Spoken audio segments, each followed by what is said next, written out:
You're listening to BA1 Radio. Okay, my name is Laura Ann. Oh my God, and Sarah's is Sarah Ann, and we're both with E's. How cool. What does the name Sarah mean? Tree. Talking royal family. Princess. Oh God. Thank you very much. Do you know what though? Princess She is totally a princess. Do you know what Laura means? Oh, I had to bite my tongue and not swear then. Hello, we're back. It's Sarah. And Laura. And we're the We Get It Cancer Girls here on BA1 Radio. Whoop, whoop. We love these guys and we love being back in the studio. We're back with the good, the bad and the ugly of cancer. Our podcast sharing with you the highs, the lows and all the other stuff in between. Isn't that right, Laura? Yeah, and we just want to make sure that this is for you because there's nothing else quite like it in this area. And Back up. Nothing else like what? Like us, like We Get It. What is We Get It, Laura? So We Get It is for any age, any gender, any stage of cancer, because whether you've just been diagnosed, you're living with cancer or you're living beyond cancer, or if you're caring for someone with cancer, we get it, we've been there, and we're here for you. We are. Now, we have a few bits of COVID admin to get through. We have a screen between us. We have hand sanitised, have we not, Laura? We have. Face coverings at the ready. The guys are out of the room. I think we're all safe and good, aren't we? We are. How are you post-lockdown going into a new lockdown, Laura? Oh, golly gosh. I don't know where that word came from. Golly gosh. I don't know where that word came from, but I'm trying not to think about it too much, really, because I'm actually enjoying being back in normality. I found COVID quite up and down, so I'm really enjoying getting back to work, getting up, having a routine. So the thought of going back into another lockdown, yeah. Say that though. Should we get rid of the elephant in the room and talk about your face? This is obviously not key for radio, but Laura has got 2 little stitches on her left eyebrow because she had a little falling out with a hole or something. So basically what happened is I was teaching and I turned around to say to the rest of the group, okay, hurry up. And as I turned round, I walked in to a metal pole and got the edge of a metal bolt. And as I rebounded off the metal pole, I kind of tried to act cool and to be like nothing really happened. And one of my students said, Miss, are you okay? And I was like, yes, I'm fine. I'm absolutely fine. Let's just get on with the lesson.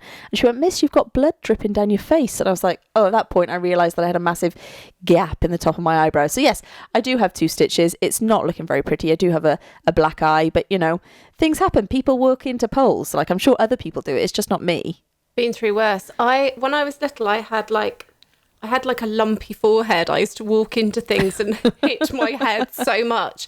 My parents were like, we can't explain why she looks so terrible, but she's just really clumsy. I'm quite clumsy. Are you? I didn't know that about you, actually, that you were clumsy. I am a bit clumsy, yeah. Well, I'm never really concentrating on the thing I should be concentrating on. I'm always looking at the next kind of exciting thing that should be happening. Have you seen her jumper?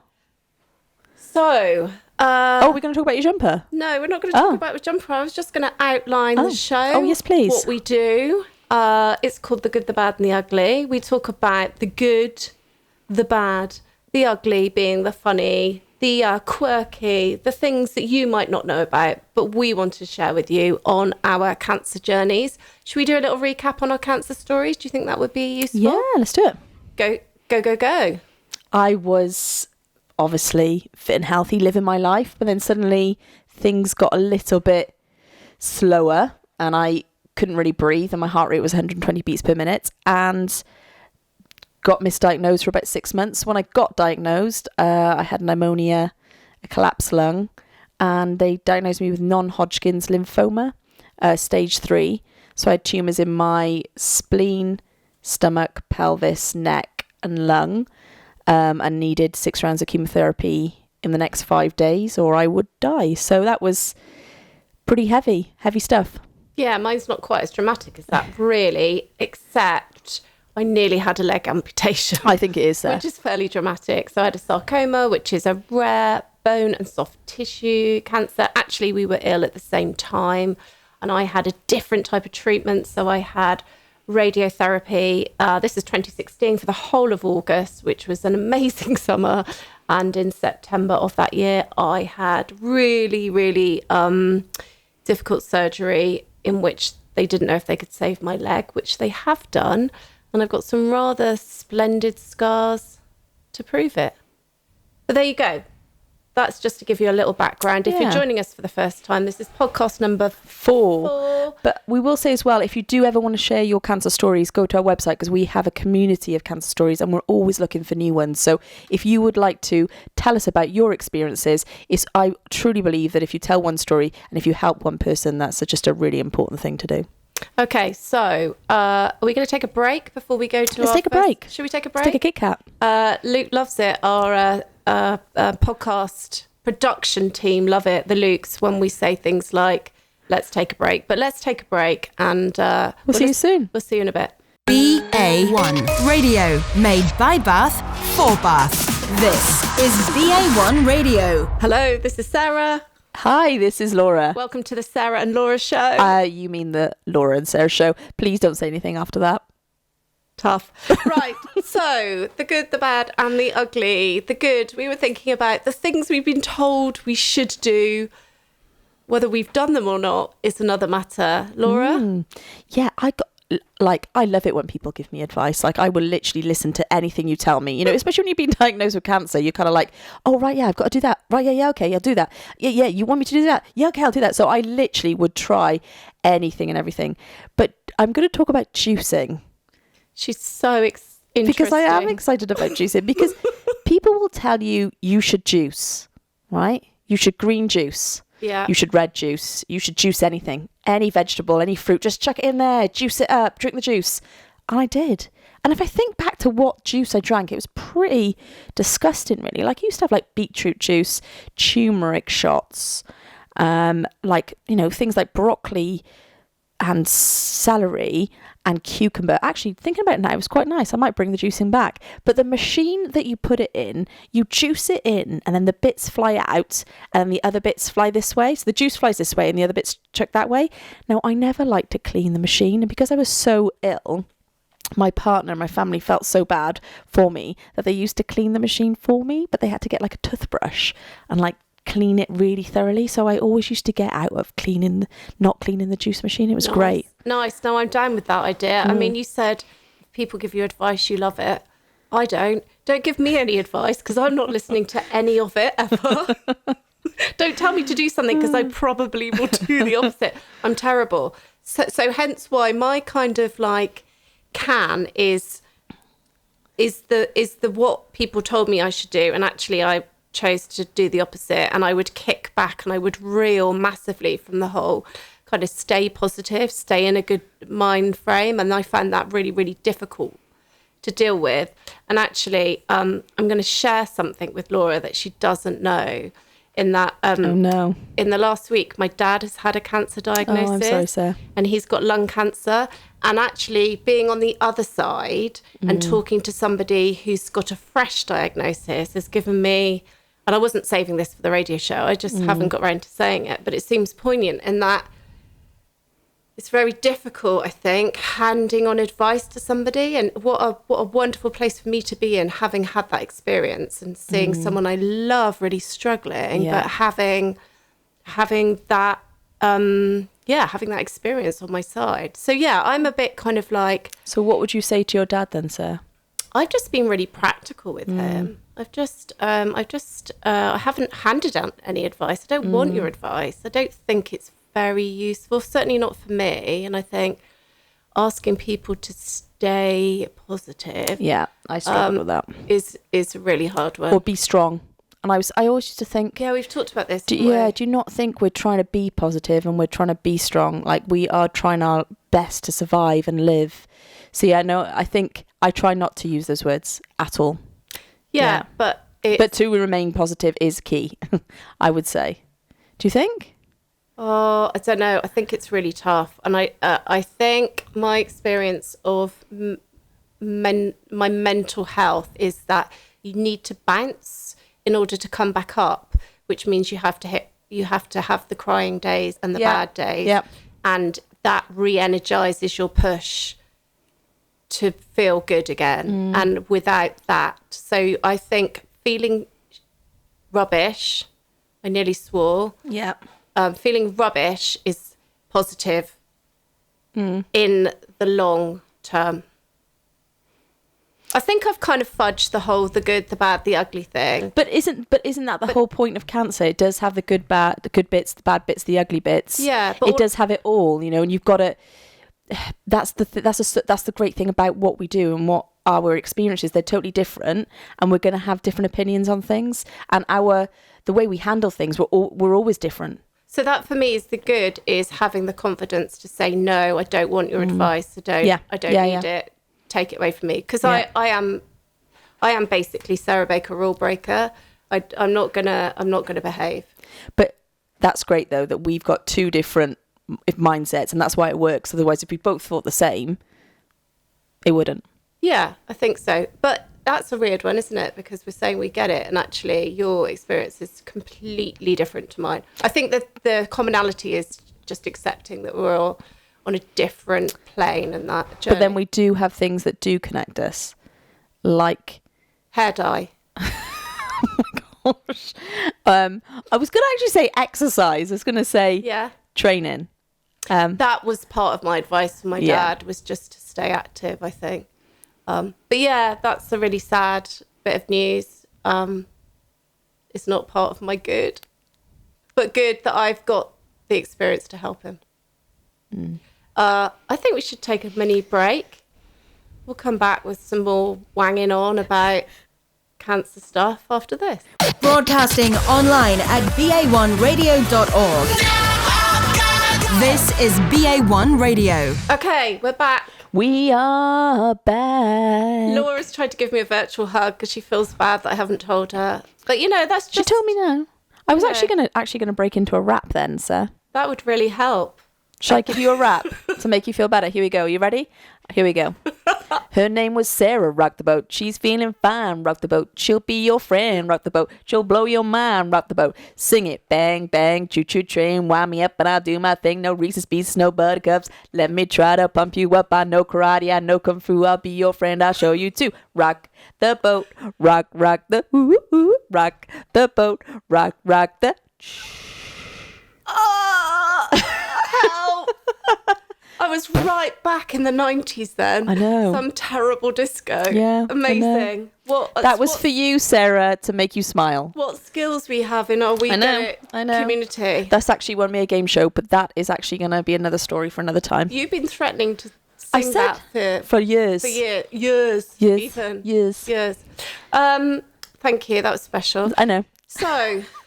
Our ugly. No, our bad. No. Yeah, our bad section. Our bad section. Sorry, my bad. It's bad. Yeah. It's the shouldn'ts. Yeah. What we shouldn't be doing. What you shouldn't. Yeah, but what should. Maybe we are, because you know I'm a bit of a rule breaker. When I was diagnosed, they said to me, you're going to lose your hair and you won't be able to have children. And you start chemo in 5 days. So those three things were like, oh, okay, so I'm not going to have children. So I kind of, at the time, was a little bit actually heartbroken about that part, because I always knew I'd be a great mum, than I was about the cancer. So I was trying to deal with the cancer diagnosis, plus you won't be able to have your own children. But they told me that I wouldn't be able to have children, but I actually do have a daughter now, because my partner carried our daughter, and it's lovely to be able to celebrate her, feel healthy, have a family, have a daughter, even though they said I wouldn't. And yeah, it's just amazing to have that family unit that I didn't think I ever would have. And yeah, that's pretty special to me. No, because someone took it away, and now I feel like I've got what I've always dreamt. Yeah, and she's beautiful. Yeah, and you're beautiful, and you're all beautiful, and that's good. And I think that's the thing. I think those cancer moments, your world comes crashing in, but there are highlights, aren't there? And there are twists and turns. Yeah. And I guess the thing is, you just don't know. You just don't know. And you know, we were talking to an incredible lady, Sophie Savage, who was told that she wouldn't see her daughter's her 6th birthday and she's just seen her 10th birthday. Yeah. And I mean, you just don't know. And I think you don't have to believe what you're told. I think that's a really strong message, actually. You don't have to believe what you're told. Yeah, and I think it's tough because you get a diagnosis and you focus so hard on that diagnosis, but actually, dreams do come true at some point. It might be not what you expected, but they do. Hopefully you get different moments of happiness that you can get out of something. So, yeah. Oh, well, I'm glad that you've told everyone that, because that's really special. Yeah, no, it is. And, So Sarah, over to you. So basically you're bad, but what do people say you shouldn't? Well, really, I probably should brought this up when I was like making faces at you, because you were talking about green juicing. People told me to green juice.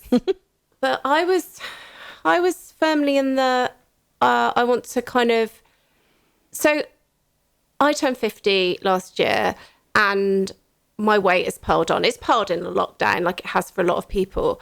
But as part of kind of getting older, and I'm just not in a place where I want to diet for the rest of my life. I think life's a bit too short not to have those Sunday roasts, not to have that glass of wine. And I think that was my mindset as well in that cancer. It's like, I've got cancer and you're making me have green juice? No, I've got cancer and I'm going to have that glass of champagne every time I go for a radiotherapy with my mates and make it a thing and have a little bit of a high point and some fun out of, I just want to kind of, like you say, live well with my cancer. I don't want to have the green juice. Live your life. For you. Work for you wasn't a thing that interested me at all. But they basically said you shouldn't drink. Did they say you shouldn't drink then with radiotherapy? I just think there's lots of advice around cancer, around sugars, which I know the cancer community is divided on. There's lots of advice. So I'm not saying do have sugar. I'm not saying do have alcohol. I'm not saying don't have it. What I'm saying is you work a plan that works for you, and that my mental health is as important as my physical health, and that you need that in order to be able to get up and do anything physically anyway. So that's my good in that. And also, I like to rebel a bit. Why not? That gives me a bit of a kick. That makes me feel like I'm still 20 and in my pre-cancer kind of years, So yeah, no green juice for me. Though I don't mind a green juice. Yeah, you do. I've seen you drink a green juice. Yeah, but that's like breakfast time. Yeah. No red. I'd encourage everyone to try one. But I like buying them now. I don't like making them because they're just, it's a complete mess. Because you have to clean your own machinery now, isn't it? I am actually a princess. I am actually a slight princess. My partner will probably, agree with that. Does it not come up cleaning the dishwasher? Oh, it's a really complex juicing machine. It really has got different segments to it. It's just a pain in the bum. Yeah, just buy it. Yeah. Okay. Thank you for sharing. Thank you. Love you very much. Love you too. Shall we take a break? BA1, Bath's very own local radio station. I love this city. This is BA1 Radio. So we're back. I'm Sarah. And I am Laura. She is Laura, and we are back for the final segment of The Good, The Bad, The Ugly. We're the We Get It Cancer Girls, wanging on about our cancer journey, sharing the highs, lows, some of the funnies, just sharing our stories so that being honest that you might feel a little less lonely in your cancer journey. We hope. And you can find us on social media. Where's that, Laura? So it is wegetit.org.uk. We've also got Twitter, Facebook and Instagram, so check it out. And if you want to sign up to our newsletter, just go to our website and scroll on down and say sign up to newsletter. Yeah, we are still in a bit of a lockdown state because many of our members are still shielding because we've got quite a few highly vulnerable members. We're still doing a lot of stuff online. And I think we'll probably continue to do that maybe forever, maybe for the foreseeable anyway, to keep people safe, because we know some people just aren't confident about coming out and meeting in real life. I think the positive of what we do as well is that you can get us anywhere, whether that's Bath-based, UK, worldwide. Like we've got someone zooming in from Boston, which is awesome. So anywhere, come and join us on a Friday, 10:30 on our Zoom get-together. Laura loves that because that allows her to say we're international, which is one of her favourite words. I know, I do like international. Hello to Sarah. Hi Sarah from Boston. Hello, Sarah. Okay, so... Last section, yes, the sillies. So something that you did it anyway. Well, I've done actually so far everything. I mean, stay positive. I didn't do that. I wouldn't tell anyone to do that. Don't drink alcohol. I didn't do that. And my last one was I was supposed to take it easy. I'd had major surgery. Like, I basically had my fibula in my lower left leg removed, my entire calf muscle. They didn't know what I could do with my foot. And I'd had a donor chunk of fat and muscle taken from the top of my left leg and transferred over. So I had major surgery, and I was supposed to be taking it easy and not weight bearing and not looking after my kids and all those things that they tell you, which is totally impossible when actually I worked from my hospital bed and I still had kids who still needed their mum, and there's only so much that lying down you could do. But I did this really ridiculous thing where we decided we'd go for a walk, and we embarked on walking the Ridgeway, which is the oldest route in the country. It runs from Avebury right up to kind of the M25. That's cool. Didn't walk the whole of it, but we did do a good 9 miles. Wow. About 8 weeks after I'd had surgery, which is absolutely ridiculous. And at the end of it, you should have seen me, because I mean, Simon, who's my partner, who's been absolutely amazing, I think he thought he was going to have to like call an ambulance, because I was absolutely gone. I was ashen. I was kind of, I could barely lift my feet. I was so unbelievably tired. But you're pretty determined though, aren't you? And exercise and moving your body means a lot to you and your mental health as well, doesn't it? Well, yeah, it's really important, because I used to do loads of sport, and I used to teach swimming, and I played rugby and did athletics, did gymnastics. I did all of those things. And having some of that taken away from me has been mentally brutal. And I'm still 4 years on struggling with that. I'm nowhere near to even touching that. I don't know what that looks like or how that'll surface or what it is. But yeah, I did a 9-mile hilly, not flat, hilly walk in Wellingtons, and my leg used to swell up because of all the lymphedema, and then I literally had to be shoehorned out of my hunter boots. Oh gosh. Yeah. Ouch. Really silly. So that's my shouldn't have done it, did it anyway.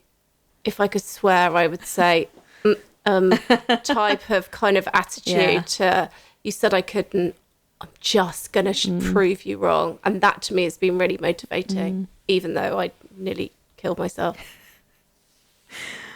I love it. I love the fact. That's why I love Sarah's, because she is ferocious. Sweary. And that.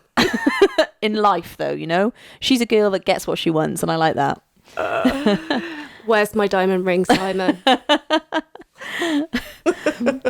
So I did it anyway. I was told I wasn't allowed to go on any kind of vacations or nights away. And when I got first diagnosed, I rang my sister, because she lived in Sydney, and told her, look, Rach, I've got cancer. I've got chemo in the next couple of days. And she literally just got on a flight and came and arrived, luckily, for my first chemo. So she stayed with me and came to every chemo for 3 months. And she lived with my mum and dad. And she worked from the UK just to support me.